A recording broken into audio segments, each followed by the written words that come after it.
Hey guys what's up, I am Hrithik and welcome back to my channel. तो जाने कितने लोग जिम ज्वाइन करते हैं ये सपना लेके अपने बेली फैट को रिड्यूस करेंगे एंड फुल्ली स्लिम हो गए, और हमेशा सिर्फ एक ही टाइप का एक्सरसाइज करेंगे, क्रंचेस करेंगे या तो लेग रेसेस करेंगे, प्लैंक करेंगे, कार्डियो करेंगे, 24 घंटे सिर्फ एक ही टाइप का एक्सरसाइज। जब नहीं होता है गूगल में फिर सर्च करेंगे best exercise for losing belly fat, best food to lose belly fat. Being very honest about it, ऐसा कुछ नहीं होता है, कंप्लीटली ये मिथ है। कितने लोग अपना टाइम वेस्ट करते हैं ये सब सर्च करके, अपने पैसा सप्लीमेंट्स पे, फैट बर्निंग सप्लीमेंट्स पे खर्च करके, तब भी उनको रिजल्ट्स नहीं मिलते हैं। और यही मैंने टॉपिक पहले भी कवर किया है कि अपने मिथ्स बस्टिंग में कि spot reduction of fat possible है या नहीं। तो आज की वीडियो में मैं आपको डिटेल में बताऊंगा स्पॉट रिडक्शन पॉसिबल है या नहीं है, और कैसे आपका बेली फैट एक्चुअली में कट होता है।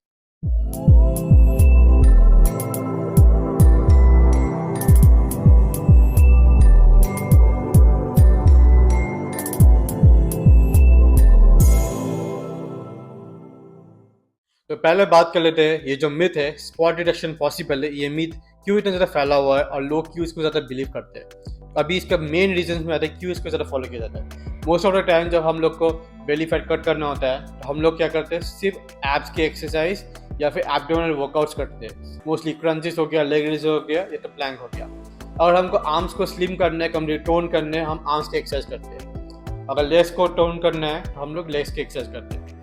सुनने में बहुत ज़्यादा लॉजिकल लगता है और हाँ ये वैलिड लगता है, बट बीइंग वेरी ऑनेस्ट, आपका जो फैट रिडक्शन है वो आपके कंट्रोल में नहीं है, वो कम्प्लीटली आपका बॉडी पर है, क्योंकि ये एक ओवरऑल डिस्ट्रीब्यूशन ऑफ फैट होता है आपके बॉडी में, तो आपका ओवरऑल रिड्यूस होता है। और यहीं पर ही हम लोग का इन्फॉर्मेशन मिसलीडिंग हो जाता है। आपका फैट किसी एक जगह से रिड्यूस हो सकता है अगर आप उस मसल्स को मूव कर रहे हो। आपका मसल मूवमेंट से आपका फैट रिड्यूसिंग से कोई रिलेशन नहीं होता है। वो एक इनडायरेक्ट रिलेशन हो सकता है, आपका थर्मोजेनिक इफेक्ट या मेटाबॉलिज्म बूस्टिंग का हो सकता है, बट उससे कोई फैट रिडक्शन नहीं होता है। It is a main thing, ये कंप्लीट मिथ है, स्पॉट रिडक्शन पॉसिबल है या नहीं है। जब वर्कआउट करते हो या मसल्स को ट्रेन करते हो ये सोच कर कि उस पर्टिकुलर पार्ट को स्लिम करोगे, तब एक्चुअली क्या होता क्या है, आप एक्चुअली मसल्स को मूव कर रहे हो और ट्रेन कर रहे हो। तब आपका बॉडी आपका ग्लाइकोजन लेवल को यूज़ करता है ताकि आपके बॉडी को एनर्जी सप्लाई कर सके। तो मोमेंट जब आपका ग्लाइकोजन लेवल खत्म हो जाता है तो बॉडी कहीं से सोचता है कहाँ से मैं एनर्जी लाऊं, तो तब आपका जो स्टोर्ड फैट है उसको यूज़ किया जाता है एज अ स्टोर्ड एनर्जी। आप ऐसे एग्जाम्पल सोच सकते हो, आपके पास मल्टीपल बैंक अकाउंट्स है, ठीक है, करेंट अकाउंट हो गया, सेविंग अकाउंट हो गया, ठीक है, इन्हीं अकाउंट हो गया। आप सोचिए आपको अभी पैसों की ज़रूरत है, आप पहले इस अकाउंट में किए, आपने अपने पैसे को विड्रॉस किया, पर बाद में देख रहे हो कि आपको जितना अमाउंट चाहिए था उस अकाउंट में नहीं है, तो आप क्या करोगे, आपके दूसरे अकाउंट में बाकी का अमाउंट जो पेंडिंग है, आपको चाहिए तो लैक हो रहा है, उसको लोगे।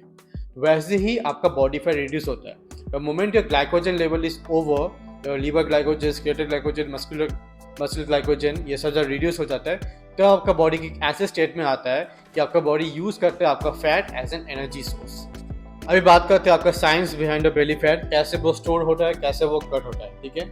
फॉर एग्जाम्पल, आपका मेंटेनेंस कैलोरी है 2000 कैलोरीज, ठीक है, और आप 2000 कैलोरी कंज्यूम नहीं कर रहे हो, आप कंज्यूम कर रहे हो 2500 कैलोरीज। तो 500 जो एक्स्ट्रा कैलोरी है वो यूज नहीं होता बॉडी में, और क्या करता है आपका बॉडी एज अ फैट उसको स्टोर कर लेता है। सिमिलरली अगर आप 2000 आपका मेंटेनेंस कैलोरी है और आप 1700 कैलोरी ले रहे हो, जो 300 का डेफिशिएंट कैलोरी है उसको पूरा करने के लिए बॉडी फैट का यूज़ करते हैं as a required energy source. वैसे करके का काम होता है। तो जो फैट जब चढ़ता है बॉडी में, वो एक झटके में एक जगह में नहीं चढ़ता है, वो ओवरऑल चढ़ता है। आपके बेली एरिया में चढ़ा, फिर लिम्स में चढ़ा, फिर ऑर्गन्स में चढ़ा। तो जब कट होता है वो भी आपका ओवरऑल डिस्ट्रीब्यूशन के हिसाब से कट होगा, आपके ऑर्गन्स के आसपास से, फिर लिम्स के आसपास से, फिर बेली एरिया के आसपास से। ऐसा नहीं कि कहीं गलत कर रहे हो आप। द थिंग इज दैट हम लोग इसको अच्छे से ट्रैक नहीं करते, इसकी वजह से पता नहीं चलता कि हम लोग फैट ठीक से कट कर रहे नहीं कर रहे।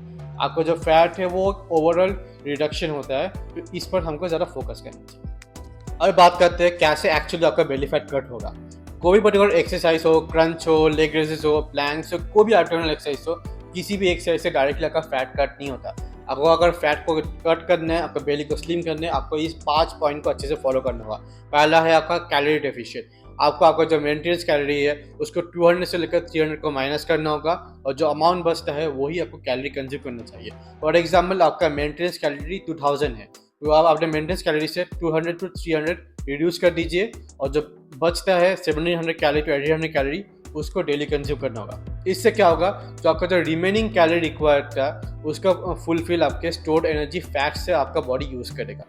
सेकेंड है प्रायोरिटाइज वेट ट्रेनिंग। हाँ, जब आप वेट ट्रेनिंग करते हो आपके बॉडी को एक्चुअली स्ट्रेस में जाता है, जिससे आपका अच्छा खासा मसल डेवलपमेंट भी होता है, इवन आपका फूड एब्जॉर्प्शन भी अच्छा होता है। इससे कारण ये भी होता है कि आपका मेटाबॉलिज्म भी बढ़ता है, जिस कारण आपका जो फैट रिडक्शन का जो प्रोसेस है उसमें फास्ट किया जाता है। थर्ड पॉइंट हो गया prioritising protein in your daily diet. This is one of the nutrients जो बहुत लोग ओवरलुक कर जाते हैं। अभी प्रोटीन से फायदा क्या है, एक है आपका मसल डेवलपमेंट अच्छा होता है, सेकेंड आपका मसल्स प्रिजर्व रहता है, थर्ड आपका रिकवरी भी अच्छा होता है। तो प्रोटीन से आपका फैट रिडक्शन में क्या रिलेशन है, जब आप प्रोटीन इंटेक अच्छा खासा करते हो, इससे क्या होता है कि आपका मेटाबॉलिज्म भी ऊपर रहता है, इवन कि आपका भूख भी कम लगता है, जिसकी वजह से हम लोग अननेसेसरी खाना भी कम खाते हैं। फोर्थ पॉइंट हो गया स्टे एक्टिव। अभी क्या होता है, मोस्ट ऑफ द टाइम हम लोग अच्छा सा वर्कआउट कर लेते हैं, प्रॉपर डाइट लेते हैं, पर पूरा दिन आइडली बैठे रहते हैं। इसकी वजह से क्या होता है कि बॉडी का जो थर्मोजेनिक इफेक्ट है वो नीचे आ जाता है, जिसकी वजह से आपका फैट रिडक्शन का जो प्रोसेस है वो बहुत स्लो हो जाता है। इसलिए मैं एडवाइस करूँगा एटलीस्ट जब ये आपका अगर ऑफिस टाइम वर्क से ऐसा आफ्टर एवरी 40 मिनट्स या 30 minutes go for a walk for 1 और 2 मिनट्स। इससे क्या होगा कि बॉडी हमेशा एक्टिव रहेगा और अगर थर्मोजेनिक जो इफेक्ट है बॉडी का वो हमेशा ऊपर रहेगा। आपका लास्ट पॉइंट है जो बहुत ही ज़्यादा ओवरलुक पॉइंट है, वो है being patient. Being very honest, देखिए आपका जो फैट जो आपका बॉडी में चढ़ा है वो तो एक दिन में नहीं चढ़ा है, वो आपका कई महीनों और हफ्तों के गंदे खाने से या फिर प्रॉपरली डाइट को फॉलो ना करने की वजह से चढ़ा है। तो आप ऐसा एक्सपेक्ट नहीं कर सकते कि आपका जो फैट्स है वो एक दिन में कट हो जाएगा। आपको पेशेंटली उसको काम करना होगा। जितना टाइम आपको लगा था फैट को वो चढ़ाने के लिए, उतना ही टाइम लगता है आपको फैट को कट करने। Mistakes you should avoid while going through your fat loss journey. पहला है प्रायोरिटाइजिंग ओनली एब exercise, being honest about it. अगर एब एक्सरसाइज सिर्फ करना है, सिर्फ उसमें सिर्फ आपका मसल स्ट्रेंथन होगा या तो आपका एब्डोमिनल मसल डेवलप होगा। सो एब एक्सरसाइज से कंप्लीटली आपका फैट लॉस नहीं होता है। Second point, investing on fat loss supplement. Being honest about it, investing on fat loss supplement is one of the biggest mistake कोई भी कर सकता है इसमें। इसलिए बोल रहा हूँ कि फैट लॉस सप्लीमेंट पे इन्वेस्ट नहीं करना होता है, क्योंकि फैट लॉस सप्लीमेंट से आपका फैट रिड्यूस नहीं होता है और कुछ और ज़्यादा ऐड हो जाता है आपके बॉडी में। और आपका मेंटली कोई भी एंग्जाइटी भी हो सकता है, एंगर इश्यूज भी हो सकते हैं, आपका ब्लड प्रेशर भी हो सकता है, आपका स्लीपिंग डिसऑर्डर का कुछ भी हो सकता है। इससे फैट लॉस सप्लीमेंट में आप इन्वेस्ट मत कीजिए, उनसे दूरी बना के रखिए। थर्ड पॉइंट हो गया आपका स्टार्विंग योरसेल्फ। स्टार्विंग योरसेल्फ, ये पॉइंट बहुत ज़्यादा आपका लॉजिकल लगता है, क्योंकि बहुत लोग बिलीव करते हैं कि हाँ इससे आपका फैट रिड्यूस होता है, पर बीइंग ऑनेस्ट अबाउट इट, जो आप सोच रहे हो वो नहीं होता, इसका उल्टा होता है। आप जब खुद को जो स्टार्व करते हो, आपका बॉडी क्या होता है, एक स्ट्रेस में आ जाता है, और स्ट्रेस के कारण क्या होता है आपका कॉर्टिसोल हार्मोन रिलीज होता है, जिसकी वजह से आपका जो फैट रिडक्शन का जो प्रोसेस है वो कम्प्लीटली पॉज हो जाता है या तो बहुत ज़्यादा स्लो डाउन हो जाता है। फोर्थ पॉइंट हो गया चेंजिंग प्रोग्राम एवरी वीक। अगर आप हर हफ्ते अगर अपना ट्रेनिंग प्रोग्राम चेंज कर रहे हो तो बॉडी को समझ भी नहीं आएगा कि एक्चुअली हो क्या रहा है। आपको एक पर्टिकुलर स्प्लिट या तो प्रोग्राम को चूज़ करना है, उसमें कम से कम 3 से 4 महीना उसको अच्छे से प्रोग्रेसिव ओवरलोडिंग के प्रोसेस से उसको अच्छे से लेकर जाना है। उसके बाद आपके चेंजेस के हिसाब से आप पर्टिकुलरली आपके प्रोग्राम में एड ऑन और रिडक्शन करो। अगर लास्ट पॉइंट में आता है जो one of the most important point है, वो है quitting yourself before seeing the results. ये चीज़ ऑलमोस्ट एवरीवन, हर कोई फेस किया है, इवन माई सेल्फ। पर बीइंग वेरी ऑनेस्ट, आपका जो फैट चढ़ा है आपका बॉडी में वो एक दिन में नहीं चढ़ा है, वो कई महीनों, हफ्तों और सालों के नॉन इम्प्रॉपर ईटिंग हैबिट्स की वजह से या फिर प्रॉपर्ली डाइट को फॉलो नहीं करने की वजह से उसकी वजह से चढ़ा है। तो अगर जो फैट रिडक्शन है वो आप एक दिन में होगा वो आप नहीं सोच सकते हो, उसके लिए टाइम लगता है। आज जब आप खुद से पेशेंट रखते हो और प्रोसेस पर फॉलो करते हो और अच्छे से खुद पर ट्रस्ट करते हो तो आपके रिजल्ट बहुत अच्छे दिखते हैं। इसलिए be patient, be consistent and always try to work harder so that you can get a better result. So here is the final takeaway, spot reduction is not possible. Belly fat reduce करना है, Thai को slim करना है, arms को slim करना है, continuously कोई spot reduction possible नहीं है। आपको जो फैट है वो ओवरऑल डिस्ट्रीब्यूशन की वजह से हुआ है तो वो ओवरऑल रिडक्शन से ही होगा।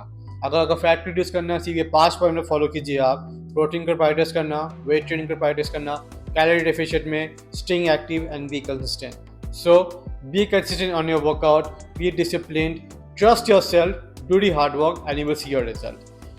आज के वीडियो यही खत्म करते हैं। कमेंट डाउन आपका फैट लॉस जर्नी कैसे जा रहा है and you can share it to your friends जो हमेशा क्रंचेस करता है फैट लॉस करने के लिए।